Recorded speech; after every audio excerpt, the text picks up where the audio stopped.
helped create Venus.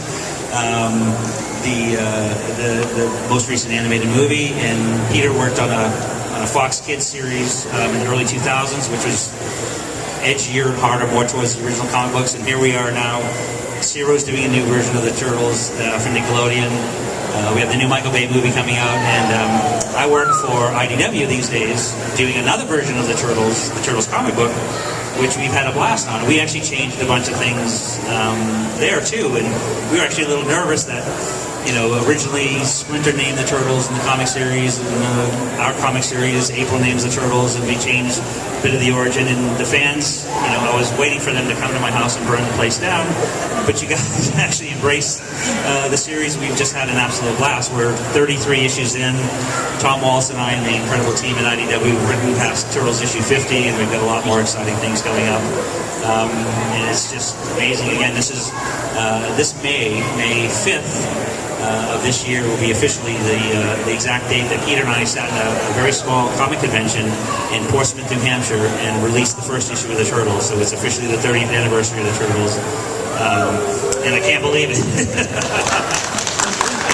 It's fantastic. I'm going to use that. One of my favorite parts of the early Turtle universe was working on the movies. And I first met this young man over here. He originally was Donatello, wearing the Donatello costume in the first movie. And we finally got him to come out of behind the shell and behind the mask to be Kino in the second Turtle movie. And he's been a lifelong friend and just the most awesome guy in the world. So I'm going to pass it over to Ernie, and I'll answer more of your questions a little bit later on. So here's Ernie.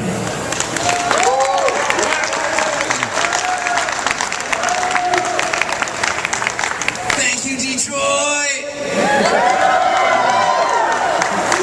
I want to thank everybody for coming out. You know, I want to thank Adam and Dennis for putting on this great event for everybody. Let's give those two guys a big round of applause. Hey, Adam, wave your hand over here. Good guy. You know, to be part of something like this and bring an event, you know, to Detroit is a pretty cool thing.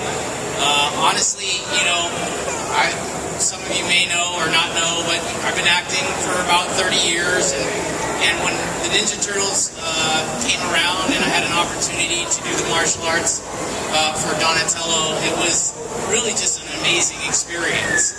I was familiar and aware of the Ninja Turtles from my younger brother Santino, who was a huge fan and who I'd bought some toys for.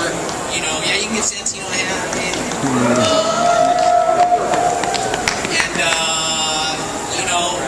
So when the opportunity came for me to be part of it, I was very excited to be part of it. And you know, when you're making movies, most of the time you know or get a good feeling when a movie's going to hit, or if it's going to bomb, or what. And you know, working on that film, I knew immediately that this thing was going to be super cool, and I was really stoked to be part of it. So, you know, for me to be here 20-something years later with Kevin and being able to travel and see, you know, how much the Ninja Turtles has, you know, been part of people's childhood and growing up, and now a whole new generation of kids, you know, getting into it. It's been awesome. So I just want to thank everybody for coming out here, supporting this event, and you know, it's great because we get a chance to, you know, speak and hang out with everybody, and so I look forward to a great weekend with everybody. Thanks for having me.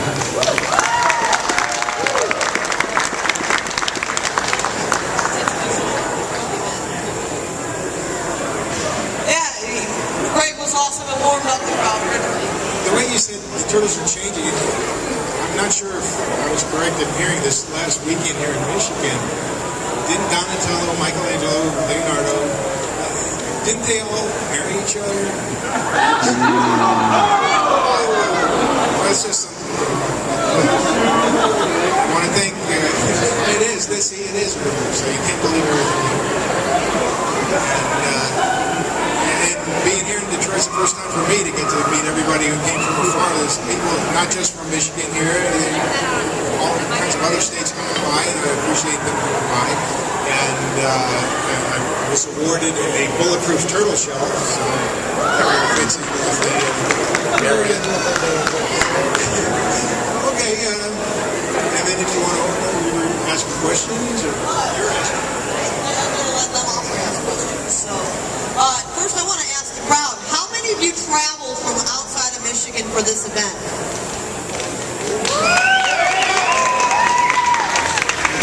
And how many of you guys have brought friends who live in Michigan because you travel? Really? we need more people here for this, people.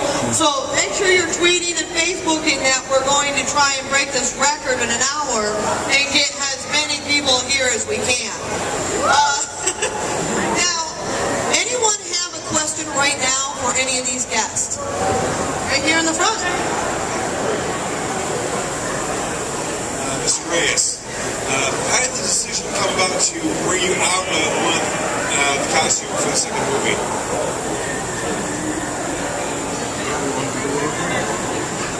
I was too hot.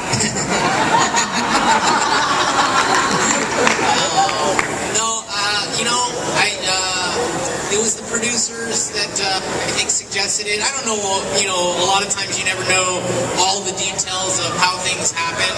I know that I got a phone call that they were doing the sequel and that I was out of the costume, and I was really excited about that. I mean, that whole 2 summers back to back were probably, the most epic summers of my life. I mean, I think it was in between my junior and senior year of high school when we filmed the first Turtle movie. We were in Wilmington, North Carolina, which was a lot of fun. A lot of work, in the costume. Was really happy to be part of the project, but it was a lot of hard work, and it was hot and all that stuff that you can imagine.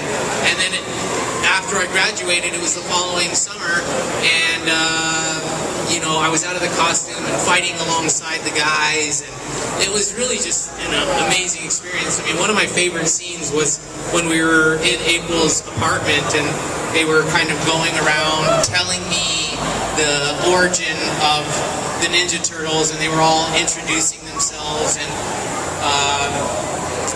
it was just a really surreal experience, for me, having been just the summer before inside the costume, and then I was outside of the costume.